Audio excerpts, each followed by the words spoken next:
today I will be performing episiotomy. So episiotomy is actually a perineal incision to enlarge the vaginal outlet to facilitate the delivery of the baby.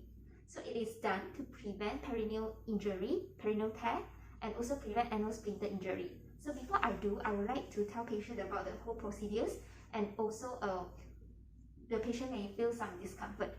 So good afternoon, madam. I'm Hui. I'm a fourth year medical student. So today I will be doing episiotomy.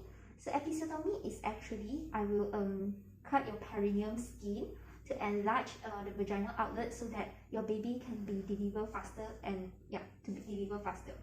So is it okay for you? Alright, it will feel a bit discomfort, yeah? So first, I would like to use local anesthesia, 5 to 10 ml leg Novocaine, and inject it at the perineal skin. Alright, inject. And after that, I will use index finger and also middle finger, insert it into the perineum to separate the perineal skin and also the fetal head. And next, I would like to use a scissor. I will direct my scissor 45 degree medial laterally away from the midline and cut on the perineal skin.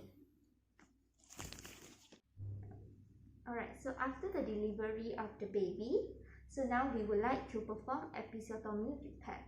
So before we do, we need to make sure the patient is in lithotomy position and ensure good lighting before we do.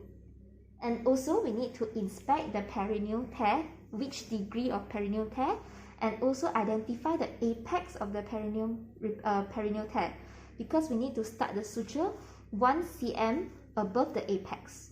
Alright, so before we do episiotomy repair, we need to take local anesthesia and inject in 3 places, which is the perineal skin, perineal muscle, and also deep into the vaginal epithelium.